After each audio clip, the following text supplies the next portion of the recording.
Welcome to the How Soccer Explains Leadership podcast, where we explore leadership principles through the lens of the beautiful game. Welcome back to How Soccer Explains Leadership. Thanks again for being a part of the conversation. I am excited to tell you again that I got my co-host Paul Jobson. I'm Phil Dark. And we have another fun episode in store for us today. We will be getting to Keeley Hagen here in a few minutes. She is the Colorado State soccer coach, and she's been so much more than that in her life. So we're going to get into that here in a few minutes. But before that, Paul, how are you doing, man? I know that your, soft Texas skin is not quite dealing with the cold weather very well, but as we were talking with Keeley before we recorded, she's at -0, as we found out, there in Colorado. So how are you doing other than just, not being able to cope with the cold weather? I'm just thankful I'm not in -0 weather and just dealing with 31, 30 degrees. My kids are like, please let it snow because they want to miss school. And I'm like, no, we can't miss school. We got to go to school. So yeah, it's great though. Like a little cold weather never really hurt anybody that bad, right? As long as I can stay indoors and keep my jacket on, I'm all good, man. So, I think cold weather has hurt people that bad, but not 31 degrees. I don't think so. I think you're going to be all right. I saw something cool, real quick and we're not going to be able to get into it deeply, but I want to just kind of remind ourselves to talk about this really cool wrestling trip that your son had with Marcy. It looks like, I don't know if you were able to go on that as well, but Iowa State, something along those lines, and got to do something really cool. So yeah, really, really cool opportunity to go up. Marcy went with Nash by herself. I stayed home with the other 3 hooligans here in Waco. But yeah, great opportunity through a connection that we have. Some great people to meet David Carr, who's not only an amazing wrestler, but just an amazing human being. And Nash and Marcy had the opportunity to go up there and spend some time with them and watch a couple of wrestling matches and spend some time just really learning from just some amazing athletes up there and how they do and how they go about what they do. Just a great experience for a young athlete, and just blessed that he was able to do that. So it's just really cool. At some point, we'll get to talk through the wrestling stuff. I know we keep talking about it. This is a soccer podcast, but how other sports relate to what we do and the leadership models that come through other coaches and other sports are some things we like to tap into at times. But yeah, just a great experience, great people up there at Iowa State. So yeah, it was really an amazing trip for them. And I'm just learning all the highs of it all as we speak. Yeah. So I'm excited to get into that, dig deeper at a different show than today. A couple other things we'll talk about. One of the things we've mentioned in the past is when my kids were little, I trained them at goalkeeping. I said, you never know when your team's going to need a keeper, an emergency keeper. So it's good to learn this position, even if you don't want to play it.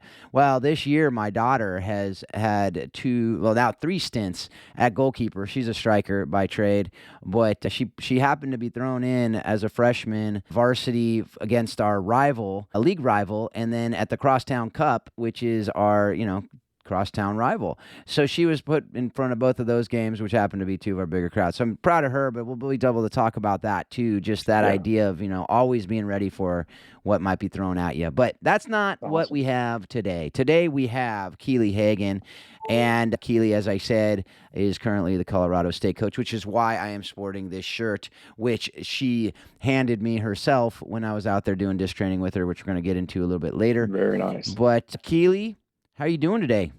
Doing great.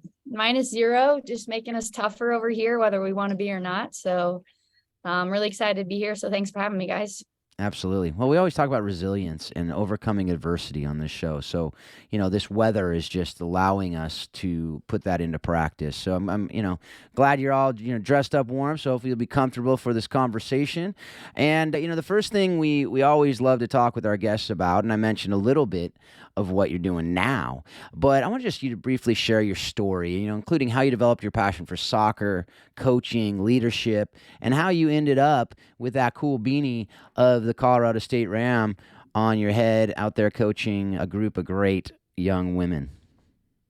Yeah, I'll try to be brief. It's certainly been a journey of highs and lows, just as life is for most everybody. Started playing soccer when I was 4, grew up in Indiana, fortunate to have some really great coaches when I was young, specifically Ian Martin. He was a college coach at Butler for men's. So just right from the get-go, getting great coaching. Very successful club team back in the days when state championships were a thing and winning regional championships. We won a regional championships and runner-up national championship. Decided to go to University of Tennessee to continue on and had a wonderful experience there.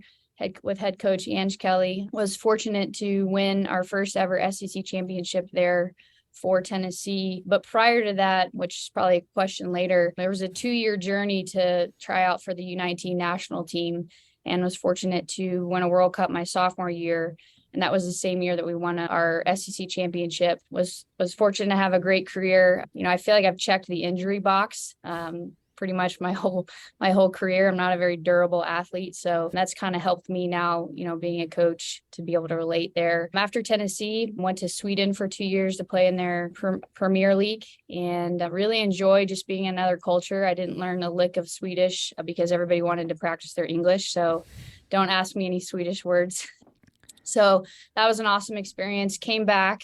This is kind of where my coaching, began. Really just fell into the position because I was waiting for what is now NWSL. It was the WPS to start up because the previous WSA had folded. And that was where the assistant coach at Tennessee decided she wanted to be a full-time mom. And I was there training in the off season, waiting for the league to start, and got offered the assistant coaching position under the stipulations with the athletic director that I could still play professional soccer. So don't think that would happen now, but I was able to do both. And so got drafted to go play at Sky Blue for the first year. And it was an extremely dramatic year. I feel like we talk about it. We should write a book on it because we had 3 coaches and it was like everything that went wrong, except we won a championship. So that was an incredible experience for that first year. And then second year was in Sky Blue again. And the last year I was in Atlanta.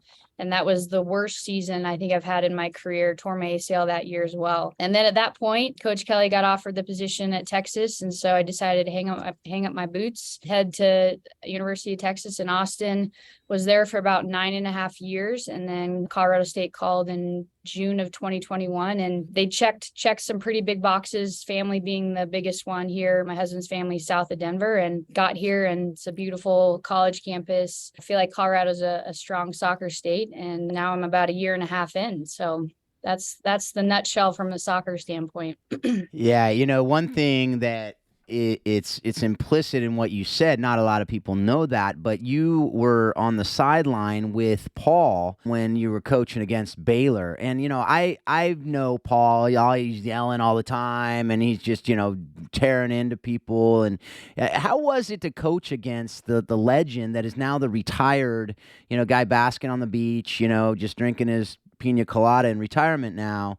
What was it like to coach against this man? I just can't even imagine the pressure you felt when you were just standing next to him. It was epic. I'll never forget it. Every moment we played Baylor, it was awesome. I mean, it's, they did a great job there, and every game was a fight as usual. And I've played with his wife, with and against his wife, and so obviously we had a little bit of a prior relationship. But obviously, Paul, what you did at Baylor was phenomenal. And my time at Texas, I didn't win a championship, or we didn't win a championship there, and they won a few. And it was always a ruthless battle. And to be honest, I'm trying to get my teams to play as hard as his teams do. So that's something that we're working on doing here. But legendary, let's use that word. 100%. That's what I know. We know that. You guys are totally full of it. I definitely appreciate it. So who's more intimidating? That's a question I really wanted. Who's more intimidating, Paul or Marcy? Well, I'm gonna have to with Marcy because I've avoided as many tackles and air balls as possible when playing against her. So, you always have those players that make an impression throughout your career. And for as little time as I was at least around her with the national team, she certainly made an impression on me. And, I've never told her that. Hopefully she'll listen to this at some point, but definitely her. I mean, it's you don't want to play against a player like her. And again, those are the great players out there because, hey, I want her on my team because I don't want to get into a tackle with her. Yeah. Absolutely. So that was kind Anytime of a lie there's detector a family test game, there. I'm on her team. That was a lie detector right there. I just wanted to make sure. If you didn't say Marcy there, then I would have known that. I don't know if I could have trusted anything else you said the rest of the interview. So, Listen, Keeley, Phil, Keeley's smart enough to know that everybody out there knows who's the most intimidating yes. in my family. It's not me, it's definitely Marcy. So I think that a better question is who's more intimidating, Ange Kelly or Marcy Jobson? Those are two fierce women in the game of soccer for sure. So, but you're right. Those matches between Texas and Baylor were always, just always great matches. And obviously we always had a ton of respect for you guys and how you guys went about what you were doing and building just a great program now we're starting to see really a lot of the success, winning a couple of championships now. And you were part of just really building the base for what's going on now. And I'm excited to see, what you're going to be able to do at Colorado State. I've always thought that once you got a head coaching job, it was going to be an amazing opportunity for young women to work with you. So I'm excited to see what you're going to be doing there. Yeah. Thank you. Yeah.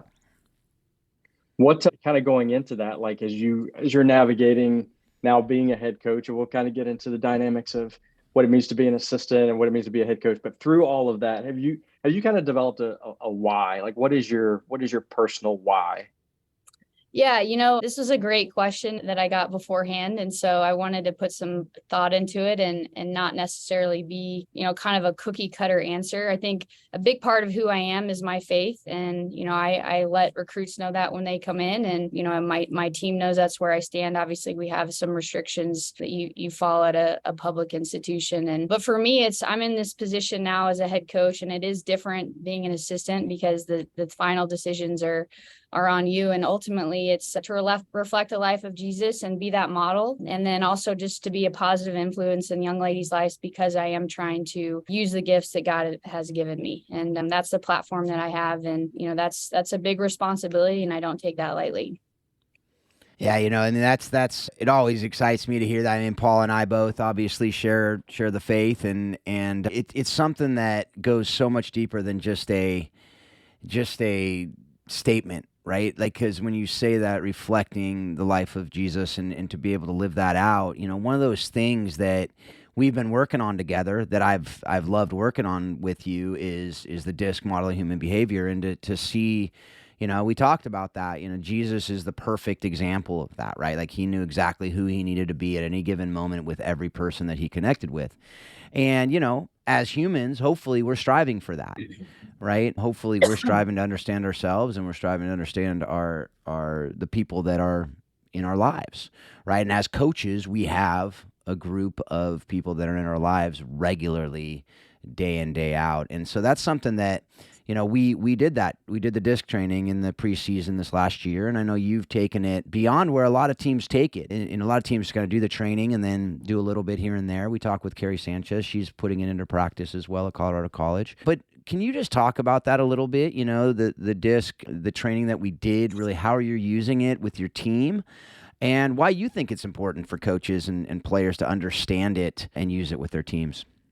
Yeah, I think the buzzword is culture, and, it's hard to win games. And if your culture is not right, it's going to be that much harder. Another word people choose to use is chemistry. So for us, we know that's a big thing. You got to have talent to win. If you don't have speed, you're chasing it. There's those necessary parts. But the reason why I like DISC is first and foremost is just self-awareness. It's when people do they want to talk about themselves? A lot of times they do, maybe sometimes they don't, but to learn about yourself and how you are the way you are, why the way you are, I think it's very interesting for each one of our young ladies to be like, oh, this makes sense about me. And when they fill out the questionnaire, it's like, so every time, Phil, you brought something up about a D, and the D's in the room lit up because they're like, oh, I want to hear more about me. That just kind of caught on, and I could see that in the room. I think the second part, and this is the most important part, is once you learn about yourself and have that self-awareness, you start to think about how you speak to others and what do they need. And I think that's the next level of maturity that we want to continue to grow, with this particular team and culture. And hey, you need to be considerate about your tone and how you're speaking to people and how it may come off. And so those are the things that we've continued with, having little homework sessions of, hey, let's get the D's together and ask questions. And how do you like to talk on the field? And then let's get the D's and the S's together. Now we have a a totally different situation, and how are they communicating? And at the end of the day, athletics makes you tougher, right? If you're in that environment. So, the underlining is, hey, let's give a little grace when you're competing and you're in warrior mode, right? Because we're trying to win, but at the same time, be a little bit conscientious of, this is a human being. You may need to put your arm around them at the end of the game and be compassionate and empathetic, but it's sure as heck a lot better when you get the W and do that than lose, for sure. Yeah, definitely. So have you noticed with yourself, as far as understanding it deeper, has it affected you as a coach as well? Yeah, I mean, I think as soon as you switch over from assistant to head coach, your level of patience definitely steps up, for sure. I think, I've always been taught be harder on the front end, so from that standpoint, I've made sure to do that. I think from an empathetic standpoint, I've also had to be a little bit more empathetic. I think DISC, because of my personality, and I think I'm a DC. And so it's like, it's great that my staff has a little opposite than me, because, that kind of works itself out with the team. But long answer is yes. I think it's helped just to continue to remind myself, okay, I need to maybe scale it back a little bit in some situations and not be as critical, because that seems to be my personality.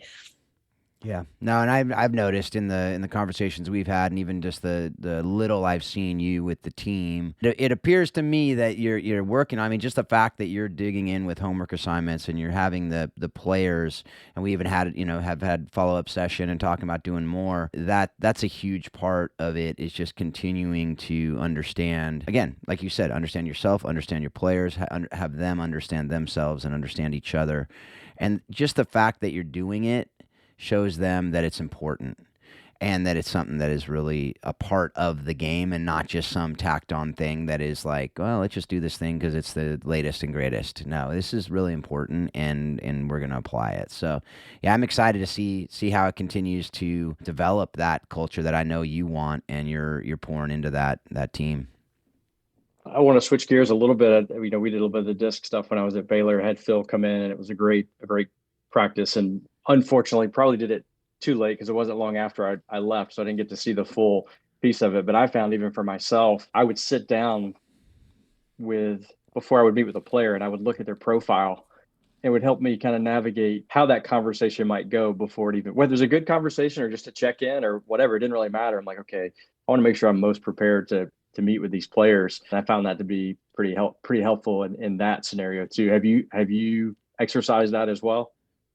Yeah, I mean, we definitely wrote down, especially when we're on the field, who needs some more positivity, and who needs kind of the one-on-one pull off to the field, and you coach them that way, and not out loud. I think that's been the thing that's helped us the most, to try to get more out of the young lady, because, a lot of players initially be like, oh, I need you to yell at me, but they really don't. They really don't want that. So I think that's been the challenge, to really just continue that open dialogue of, hey, we're coaching, we're not criticizing, right? And we're trying to get the best out of you. And just it's a constant reminder, whether it's within their disc or not, that we're a resource and we're here to help. That's the thing that I've kind of found of the how part changes with their personality profile. Yeah, that's awesome. Well, let's talk about you a little bit. All right. Because this is about Keeley Hagen, the podcast about Keeley Hagen here. So let's focus on you a little bit. What are, and I think this helps define who we are as people when we talk about just defining moments. What were some defining moments, maybe one or two defining moments in your playing career? What did you learn from that? How has that impacted, maybe you even as a coach? Yeah, so I think there's two that stand out for me. One is the 2-year tryout for the U19 national team. It was literally 2 years. Within that 2-year period, I had a really bad ankle injury. I was out for, I think, 3 months. I missed the qualifier stage for the World Cup. So really had to fight my way back, and I was a captain at the time. And, I think the perseverance there, the adversity, and just, I wanted to make the team. And so I had to work myself back there. And then we finally obviously got to the World Cup in Canada and went through the group stages, and I wasn't playing that much at all because I had just, been coming back. And finally we got into a team where I started to getting more minutes. And then the last game, the coaches were like, hey, you're going to start. The night before, I had food poisoning, and I woke up in the morning and I'd been puking all night. My face was like all green. And so they just gave me some medicine. They were like, can you go? And I'm like, sure, let's do it. And, it's like when you flip that switch and you have the adrenaline, there's, 50,000 people there. It's an incredible atmosphere. There were 50 American fans, and it was just all of our families. And we ended up going into overtime. We ended up winning. And just the emotion that poured out of me afterwards, I was like stunned.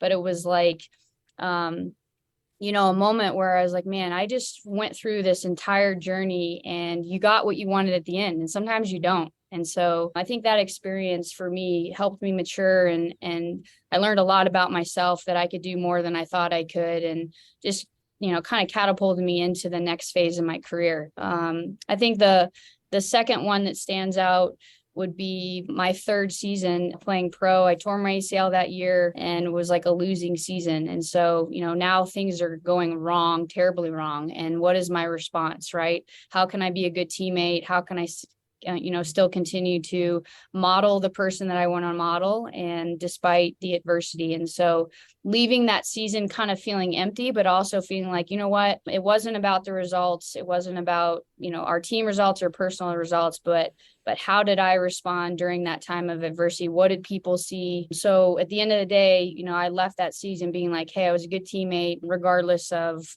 what happened, right? Because it's easy to be a good person when everything's going your way. And so I think for me, I was like, okay, like that's the person I want to be. I want to be consistent of who I am. And, those were a couple moments in my career that challenged that. Yeah, I think that's something that gets missed a lot as I think as players and as coaches. Sometimes it's those adversity moments that really kind of define who you are. And not just that, but also just the experiences you had help you relate to every person on your roster, right? I mean, you basically can look at your team and go, whatever you've experienced, or you're going to experience, I probably have already, and that's such an important piece of being a coach, because you can look them in the eye and go, yeah, I absolutely know what you're talking about. They may not believe you right away, but it's true. And how have you seen, I don't love that you had to go through adversity, but I think now it seems like we try to avoid adversity. Players try to avoid adversity. Parents try to keep their kids from adversity. As coaches, we don't want our players necessarily to go through it because it may create other problems. How do you kind of navigate that adversity, or shying away from adversity problem when you know, even through your own experiences, that those were some really defining moments for you?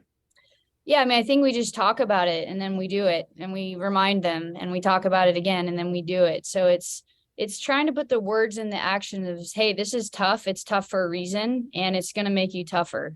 You're only going to be tough if you're put in a tough environment. You can say that you want to be tough, but unless you actually go through it, it doesn't, as iron sharpens iron, right? So I think it's one of those things, is reminding them, because it's that important on a constant basis of, hey, failure is growth, right? I think Kobe Bryant doesn't believe in failure when he lost, right? And it's like, how can we grow when things are tough? What are you learning about yourself when things get hard? And so having those conversations and actually like acknowledging like, hey, I just did that, or hey, I didn't do that, and what did I learn about myself? So if it's something, in my mind, if it's something that's really important, you've got to talk about it and remind them every day. And that's one of those things that it's setting you up for what we're doing here now, is setting you up for life. So when you do have those hard moments, you can feel like, hey, I just went through 4 years of being a student athlete. It was really freaking hard, and I can do this. That's awesome. So I want to make sure we're clear that our listeners understand, Keeley. So if I just post on social media that I am tough, you're saying that doesn't make me tough? Yeah, no, that's not going to make you tough at all. It's not going to do it. It's not going to do it. Yeah. No, I love that. I fully agree with you. The communication piece is so critical. And I think you hit it right on the head. I think there are a lot of coaches that miss that part. It's like, why don't they get it? Why don't they get it? It's our job as coaches to tell them again. Just when you think they've got it, you got to tell them again. Yeah. And then you're probably going to have to tell them some more, right? And that's just kind of the role of a coach. And you can get frustrated, or you can push through as a coach. And if you do it long enough, you see the results down the road, where you get phone calls from players that say, I'm 30 something now, I've got kids, and man, I miss those days when we used to run fitness tests. I'm like, those are great moments as an old coach to get those text messages and phone calls, because you had a part in them becoming resilient and tough. Yeah. Yeah, definitely. And you just described, so many areas of life there, Paul, right? I heard that. I remember Andy Stanley talking about that with vision. You got to talk about vision and keep talking about vision and keep talking about vision. And when you think you're so sick of talking about vision, you're probably about halfway there. And I think that goes for our teams too. We can talk about it if you just say it once, and it's not gonna stick. And so you gotta not only say it, but you gotta show that it matters. You gotta live it out. You gotta be consistent. They're watching us as coaches for sure. This is something that I just wanted to kind of stay on that injury front for a little bit. What we talked a little bit about what it taught you about life and what you taught about leadership and what taught you how you brought that into coaching as far as that resilience and being able to empathize with the player, which is a big part of it. But what did those injuries really teach you about, just life and you personally, just your identity and what really matters? Yeah, I mean, I think it's the process. It's not necessarily one day at a time, but one moment at a time. So for me, taking over, being a head coach, it's a lot of prayer because I don't know everything, and I want to continue to be in a humble state, and it's asking for help regularly. So I think that's consistent when you're, hitting some adversity and in injuries. It's all right, I got to do lunge for the first time. And it's that process, and just do it the best that you can. And, if the doctors are telling you that everything's fixed, then great, trust that and do the best you can. And so that's kind of the message I think that we push a lot with our team is it's about the process. How can you improve? If you improve, the team improves, and it's one drill at a time. Right. And for me, that's life. We don't know if we're going to have tomorrow. So you got to make the best of today. And I know that sounds very cliche, but at the same time, like, I think we've all seen in the past 3 years, life can throw some crazy things at you with COVID and just all kinds of stuff. And we're pretty grateful for what we have and our health that we have. And so it's the moment by moment things that for me, that's what helped get me through. And obviously, again, my faith is just asking for help and all the time. Not sometimes, it's all the time. Because the second you don't, you think you got it figured out, you don't. And so that's kind of my stance. Yeah, and I know with my wife, she had four knee surgeries playing soccer. She actually played at Colorado College back in the day, and 4 knee surgeries. And I remember her talking about that, with our kids, even as our kids are playing soccer. And, she's saying, look, soccer can't be everything. It can't be all that you are. You have to be more than a game or a sport or whatever. And she goes, that honestly, she said, I'd never really thought about that until I was sitting on I saw the physical therapist or the, trainer more than I saw my coach. Yeah. And she said at that point, I knew what game wasn't going to be the pro route that she thought she might go and all this other stuff. And what would you say to that kid, that, maybe adult that's going through that right now, as far as that side of it? Yeah, I mean, I think you don't know until you go through it, right? Like, you don't know what you don't know. And so how can you use people as resources, ask for help? I think that's a big thing. And, lean on your family, lean on resources. I mean, it's until you go through it, does it actually impact you, right? And I think that's the empathy side of things. It's easier to be empathetic when, hey, I've done this. I know what that's like. But maybe sometimes it's just saying, hey, I'm really sorry you're going through this. And that person is like, okay, like, hey, you just got to keep grinding and just little by little. And you'll look back and see the growths and try to recognize and reflect those growths that you've had. Yeah, definitely. All right. So switching gears a little bit, going away from you to the coaches that have coached you and, that you've played for. I know that you've been taught a ton by all the different coaches that you've played for, but what is one of the coaches that just sticks out? What separates him or her from the rest of those coaches? And, really, how are you using those lessons today in your coaching? Yeah, I mean, I think I'd be remiss to not say Ange Kelly, because she recruited me when I was 16. And, other than, a few years that I was in Sweden, I'd always come back to Knoxville to train.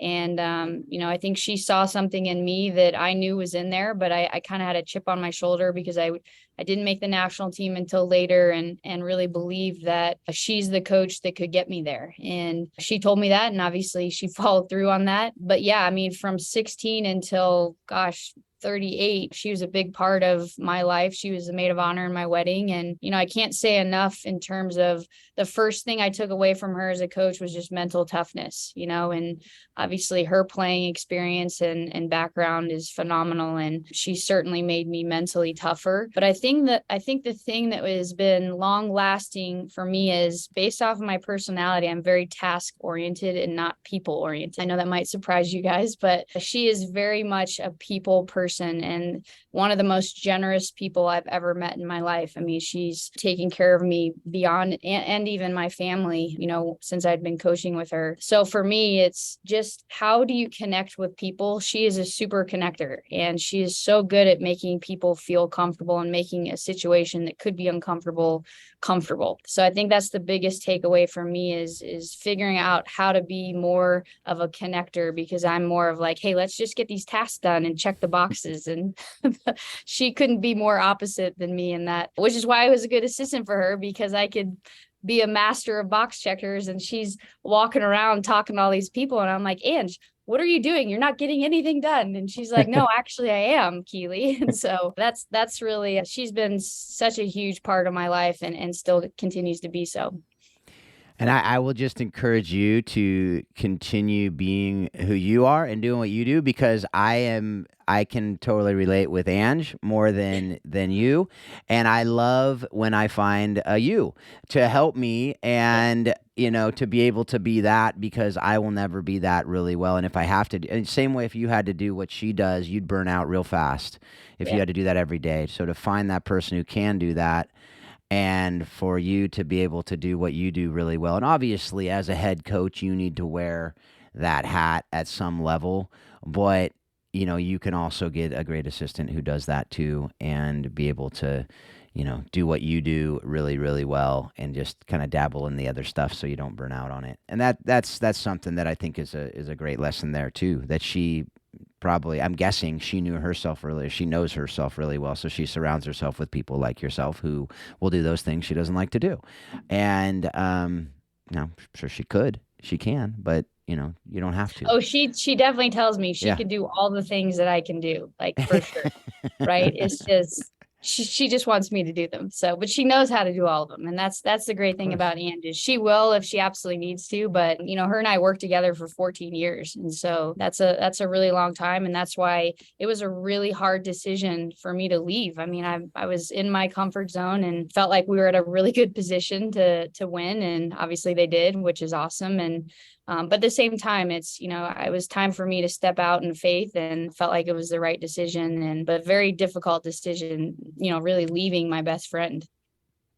Yeah, that's awesome. We talk a lot as coaches about building teams, right? Recruiting, bringing in the right players. But a lot of times we forget part of building a great team is having the right staff around you, right? And I feel like Ange has always done a great job of that. And I feel like we've been blessed, one, because me and Marcy were a great team and still are a great team, and having Chuck around and all the different coaches, like building a team as a staff is almost just as critical, maybe more critical than the team that you bring in year to year as your players. As you kind of went through the ranks of being an assistant coach and learning what that role was, what's some advice that you could give maybe some young aspiring coaches that are either about to become assistants or are currently assistants right now?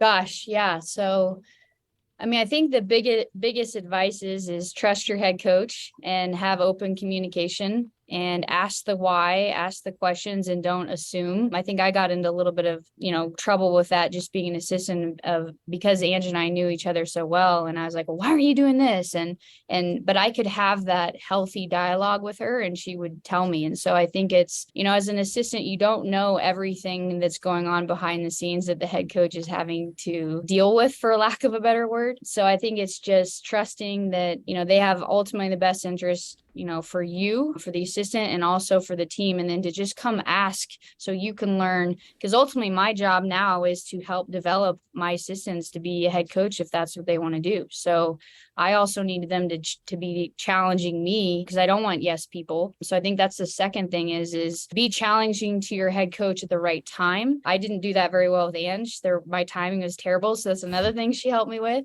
And then just ask questions. And the third thing is be as supportive and proactive as you can. I think that's the thing, is try to put the head coach lens on and think, okay, what do I need to be prepared for tomorrow? Or what I need to be prepared for 2 days from now, right? I think those are the three things that for me as an assistant, I learned over the years. And there were times that I feel like I was great, and there were times that I felt like I was a really crappy assistant. And I'm sure Ange was so patient with me, which is one of her strengths as well. But obviously I give her so much credit for being able to be in this position now. And I would say, Paul, like that, what you just described there goes for any, not just assistant coaches, but this leading from the middle concept. I think that right there was just gold for anyone that has leadership aspirations. But to be a great leader, you got to be a great follower, and you need to understand what that looks like and how you can actually lead from the middle by asking those questions, by challenging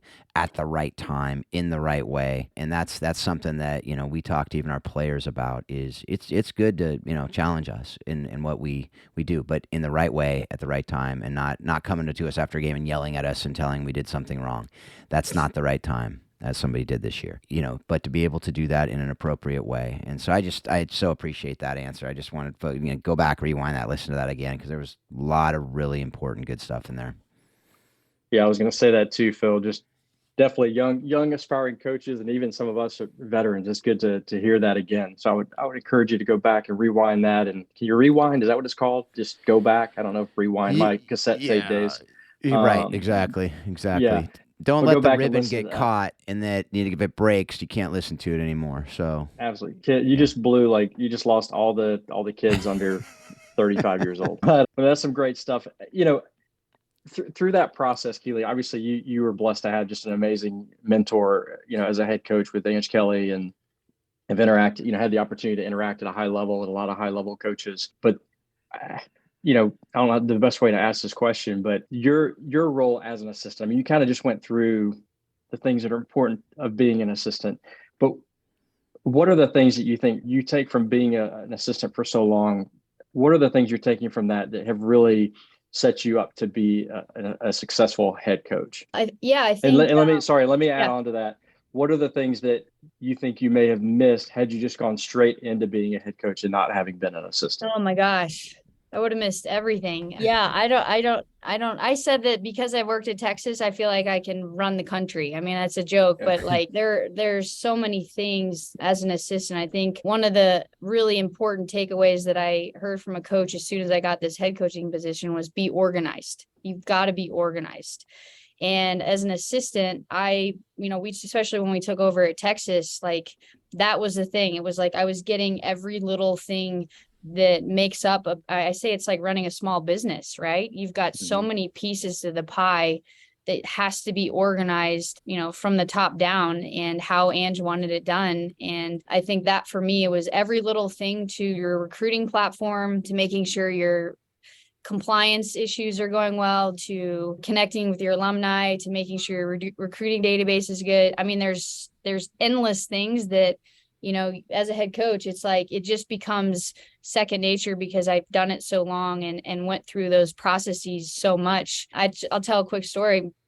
I'll never forget the very first time I went on a road trip as an assistant coach at the University of Tennessee. Ange leaned forward and she's like, hey, we need to do, and she went through 10 things. We need this, we have to think about this. And I'm sitting there like my mind is blown because I'm like, wait a minute, like we don't just sit on the bus and hang out, like because that's what I did as a player.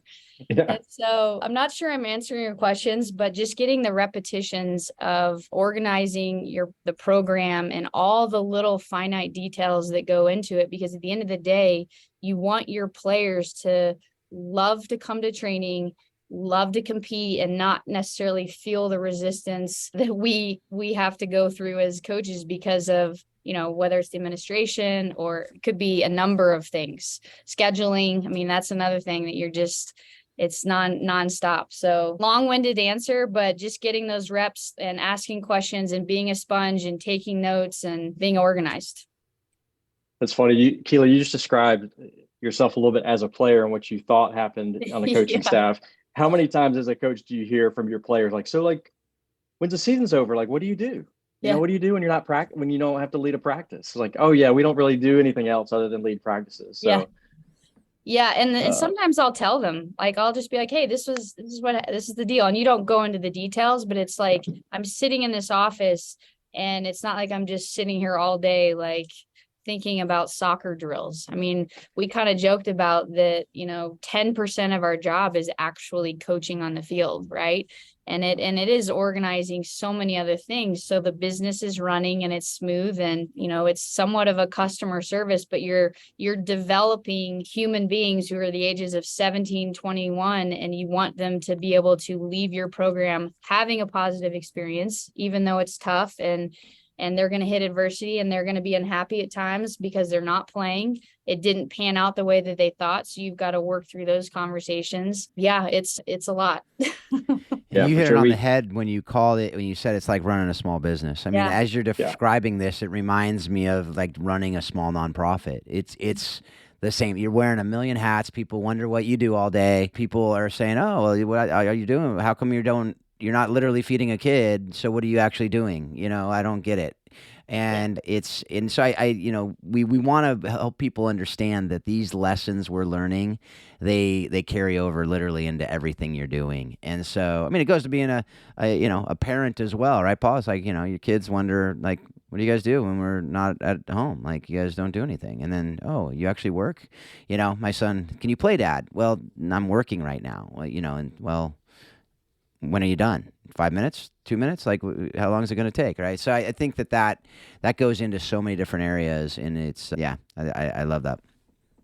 No, it's great. Keely, you had an opportunity to play, at a high level with, a lot of great players. Are there one or two that come to mind that really impacted you? What were some of their great attributes as players that really left a mark on you?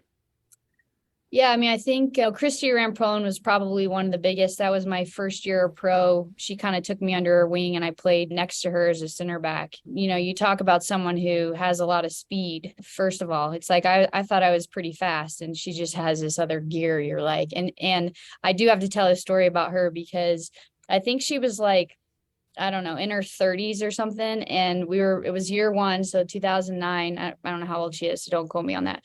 But I just remember being like, oh man, my back of my leg hurts. And I was like, well, like maybe you pulled a muscle or something. She's like, what do you mean? And I was like, yeah, like you could have pulled your hamstring. She's like, oh no, I've never done that before. And I'm like, at 12 years old, I pulled a muscle.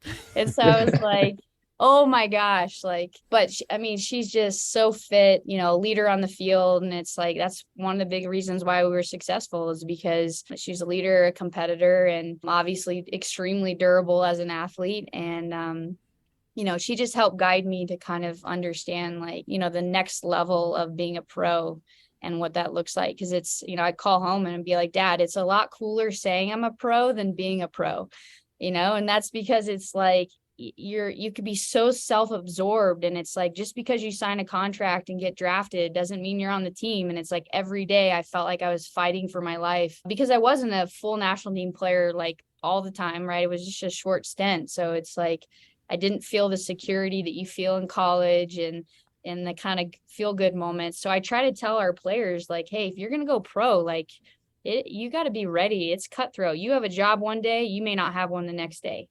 And so, those were the lessons that she taught me. So, at the end of the day, I mean, you play against Abby Wambach, and, for me, I played against her at Florida versus, Tennessee versus Florida. And you obviously admire her from a distance, but when we're playing, she's a forward and I'm a center back. It's like, all right, like I need to beat this chick, right? And so she kind of taught me that a little bit of a gamesmanship attitude of hey, I'm a really good player and I'm gonna use the game to be able to beat you. And so that was kind of another layer that I was like, oh, okay, this is new. So those are probably the top two players, I would say. Yeah, those are great ones. Rimpone was a consummate pro. She was amazing, and anybody I've ever talked to that played with her, including my wife, just raves about not only her as a player, but just a person. Yeah. Just really cared about her teammates, and one of the hardest working people out there all the time. That's just those are great. As we kind of move through this conversation, there's some questions we ask everybody as we kind of come through here, but this is a podcast about soccer and leadership, right? So that's kind of what we're talking about here. Yeah. But what are some of the lessons that you've learned directly from the game of soccer that you use just life in general, like maybe even in your marriage? What are some soccer lessons that leadership lessons that you're using in your marriage? Yeah, I mean, I think where do you start? I've when I took over as a head coach, I came up with my core values, and I wanted to obviously bring them into the program. And the way that we do them is we bring them in, and then the players define what each one of those words mean. Obviously, they're going to mean something to me, but we want to get our players bought in on what do these things mean to you.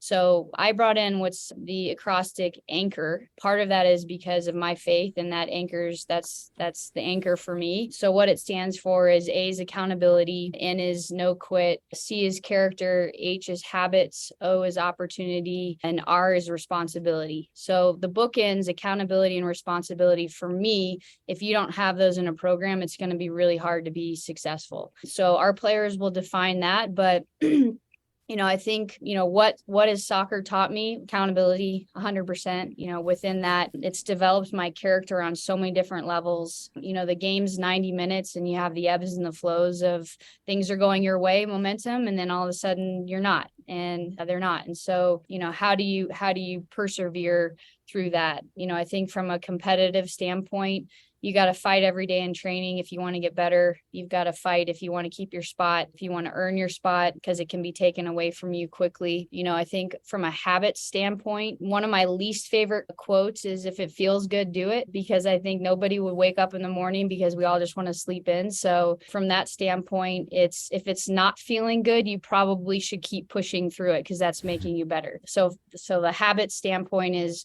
we're really instilling, habits the game presents. It's from a technical standpoint, right? It's having the habit of keeping your head down when you're shooting. I mean, there's so many things there I can get into. And then the opportunities part, it's every day is an opportunity and to improve, and don't miss that day, because you could get hurt. And then how many injured players are like, oh, I missed the game so much.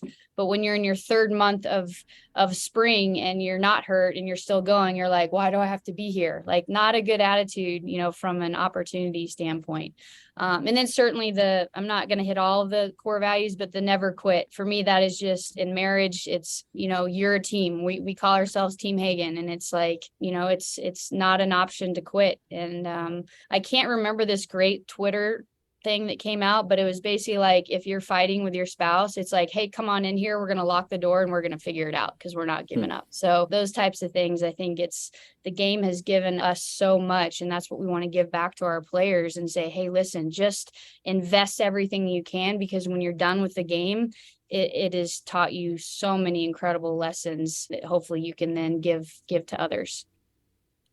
Yeah, those are great. Some great stuff there, Keeley. Yeah, I agree. And, and that's why we do this show, right? It's I think the more this game becomes what it can get for us, more than anything, is what I think it's getting to for people. Can it get you a scholarship? Can it get you, whatever, the prestige and to say my kid plays comp soccer or whatever. And it I think it loses those lessons. That's why I look back and I love this game so much, is because those lessons it can teach us about life. It can teach us about, how we can love better, how we can be committed to things, even when it's not comfortable. As we've talked about on this show, most of the great things in life happen just on the other side of comfortable, right? Like, that's when it's going to really get going. And so I think that's where, if we don't take those risks, if we don't take those chances, if we don't push ourselves, we're never going to see it.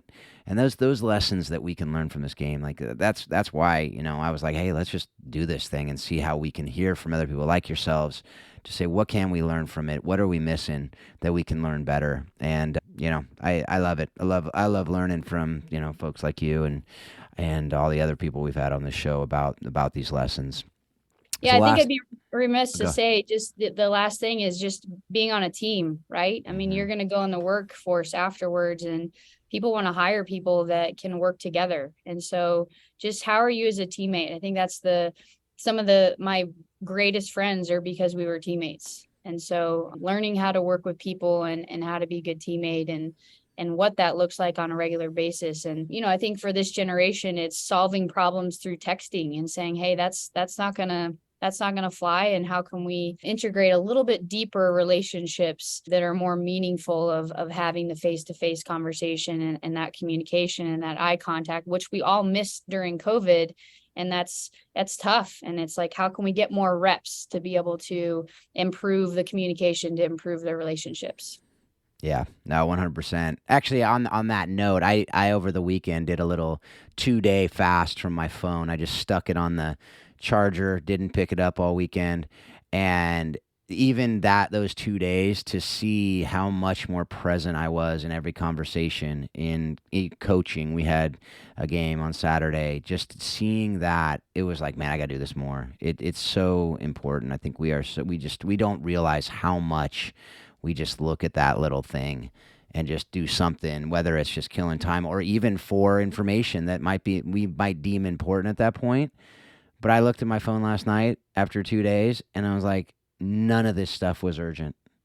I was with my family all weekend, so that was what's going to be the urgent stuff. So I didn't need it. And it was just this reminder of what's really important. So, all right, Keeley, all good things must come to an end. So this interview, I will finish up with how we finish up these interviews, which is, what have you watched, read, or listened to that has most impacted your thinking on how soccer explains life and leadership? Yeah, I had to think about this a lot. I'm not a big reader. I'm a big listener. Like, I listen to things because it's hard for me to sit down and read a book because I fall asleep really quickly. So, I think just a couple books that, I've listened to is the Chop Wood, Carry Water. That's been a big one for me just in terms of the process. I don't know if you guys heard that one.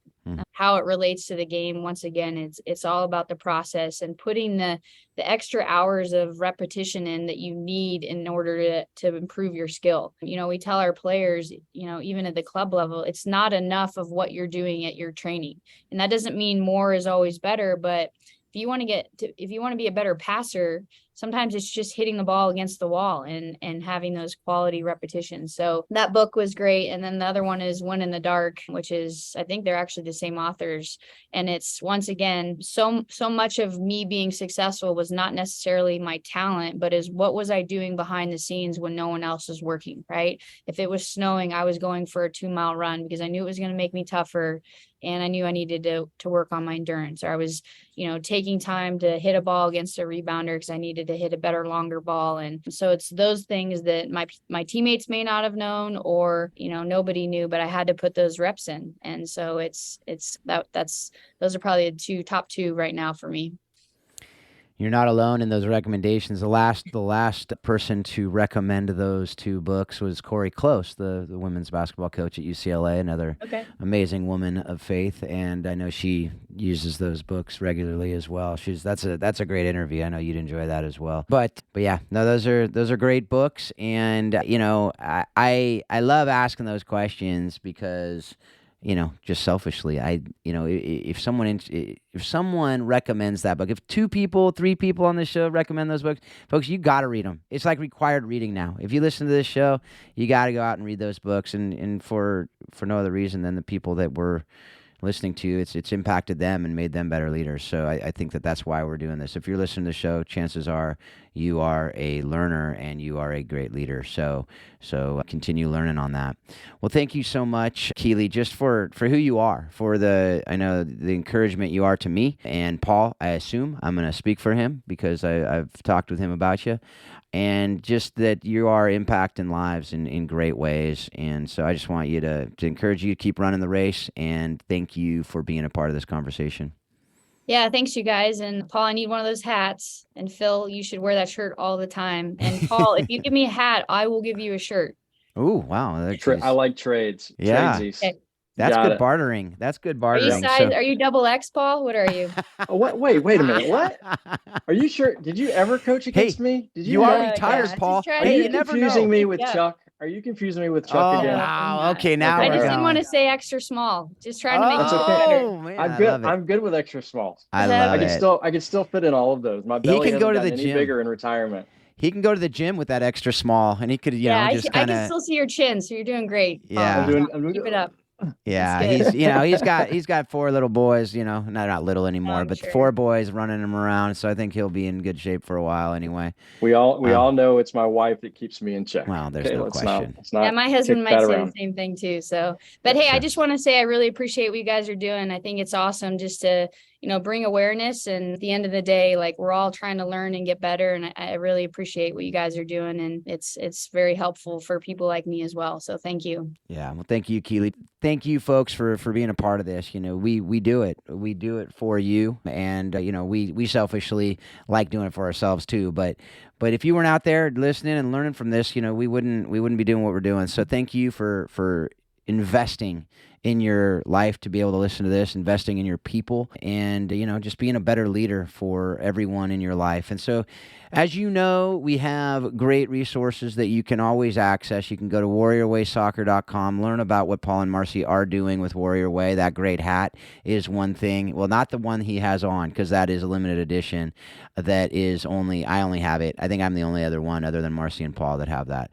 So, but you can get another great hat. You might be able to barter too. I don't know. It sounds like bartering is a way you can get one of those hats. But we also have Coaching the Bigger Game, coachingthebiggergame.com. You can go there to learn about how you can invest in your leadership. And if you're interested in that, you can check that out. But as always, we hope that you're taking what you're learning from this show and you're using it to be a better parent, a better spouse, a better leader, a better coach, better in all that you do. And you continually remind yourself that soccer does explain life and leadership. Thanks a lot. Have a great couple weeks.